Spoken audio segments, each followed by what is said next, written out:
Thanks for staying with us, everyone. You're still watching Newsnight. Well, the Minister of the Federal Capital Territory, FCT, Nyesom Wike, says the People's Democratic Party's decision to zone the 2027 presidency to the south while retaining the national chairman in the north has vindicated his long-standing position. Now, the minister, in a statement signed by his senior special assistant on public communications and social media, Larry Olayinka, said the party's move validates the stance that himself and the G5 governors took way back in 2022.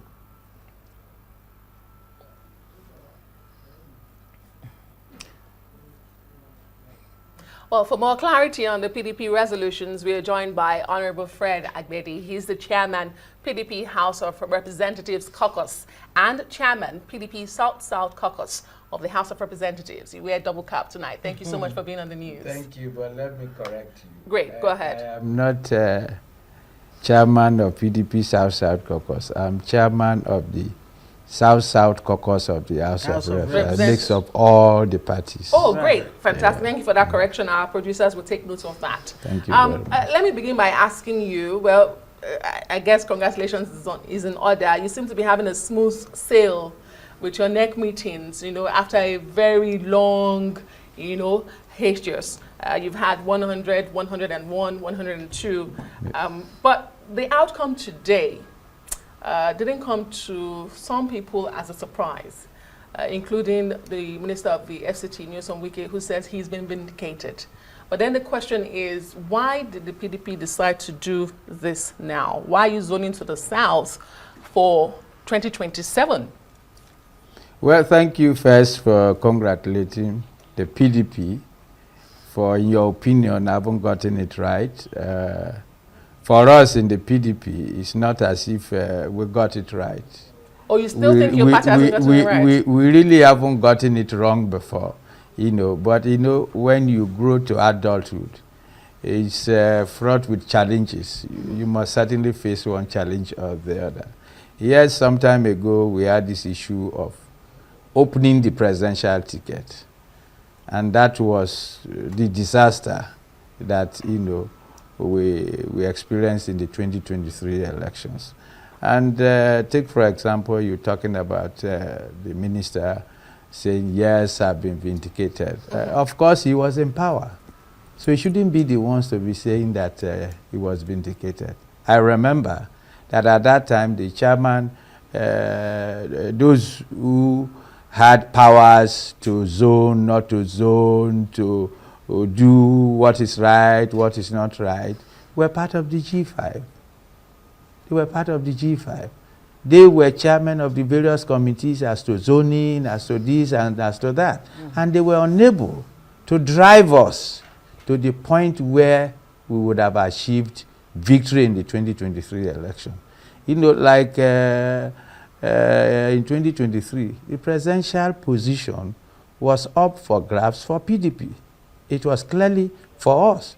But some of those people, drove some people out of the party. They terrorized some members of the party. We eventually had to leave the party for them.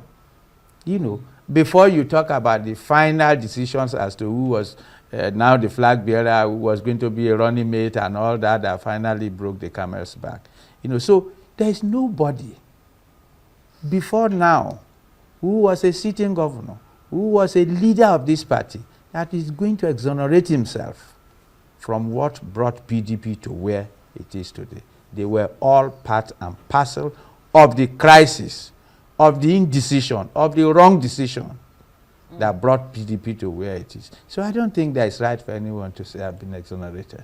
So you believe that's my opinion. Right. I mean, you believe Nyesom Wike was part of the problem. All of them. They were the leaders of the party. But are you disappointed that the NEC today did not necessarily wield the big stick as was expected to discipline or even to suspend or if not expel some of those who have worked against the party till date?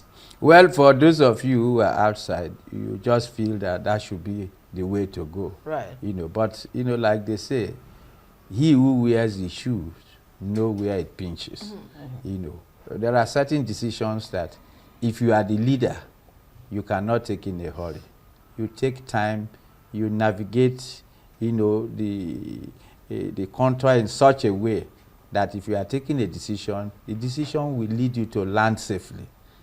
As of today, I don't think that the priority of PDP will be to be driving one person or the other out of the party. We know those who are playing some excessive roles, some actions that are inimical to the destruction or survival of the party. We're taking note, and I'm sure that at the appropriate time, the appropriate actions will be taken by the party. But because we are inside, and because we are leaders, because we understand what is going on, we won't act the way people who don't know what's going on think that we should act. That would mean that we are not strategic, in ensuring that our party. Are you saying there are chances that PDP will reconcile with Wike, especially now that he feels, look, this is what I wanted all along, that the PDP didn't need to go through this crisis? It's not about Wike alone. It is beyond Wike. There are a lot others who have played anti-party in one way or the other, who are members of PDP, who are saying, no, I'm going to support so person, I'm going to vote for so person. That's clearly anti-party. But because PDP understands the kind of crisis it is going through, that is resolving, it will not be chasing those people. Rather, it will organize itself first before it thinks of the appropriate way to deal with matters like that. And so those are not the ones on the front burner.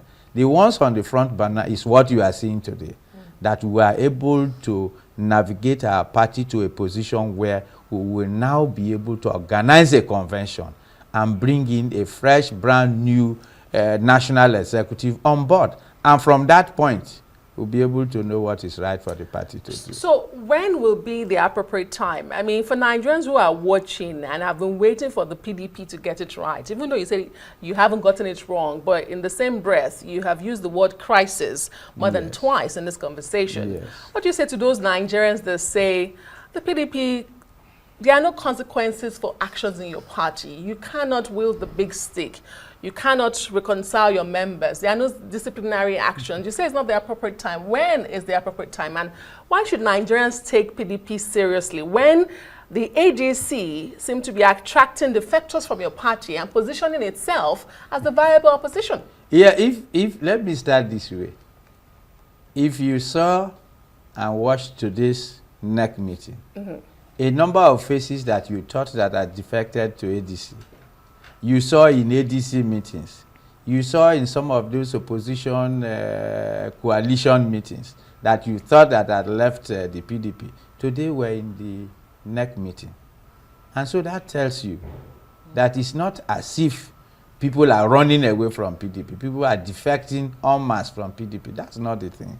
People are trying to see how we can salvage Nigeria. And that if there are certain overbearing characters in PDP, where can we find solace to be able to save Nigeria? That's the kind of movement that you see people attending one kind of meeting or the other, within the opposition bracket, and the opposition itself needs to be groomed, needs to be grown, to be able to have strength to fight the government in power that is not doing well. So if PDP is as old as the democracy in Nigeria, you will know that PDP severally are disciplined members who were recalcitrant, who did anti-party. PDP had, experienced a number of crises. They have also come out of crisis. They have become stronger out of the crisis and all that. So it's not anything new. Okay. And because it is not new, that is why you are seeing us coming out from what people have either to consider as crisis that was going to bury PDP or end PDP. Today, you are congratulating the PDP. Perhaps I should withdraw that. No, you don't need to. That's what I'm telling you. That we have the experience of navigating our way to success. Right. And that's what we have achieved today. What I can tell you is that PDP is strong enough. PDP will be stronger. PDP will be well organized. PDP will be ready for 2027. And I can assure you, no opposition can run an election in this country without PDP. Fingers Okay, crossed. thank you very much. We wait to see how things eventually turn out. Fred Agbedi is the chairman, House Committee, House of Reps Caucus, representing Sagbama Ikeremo, a federal constituency. Thank you very much for joining us Thank you. Great on pleasure. Newsnight. Yeah.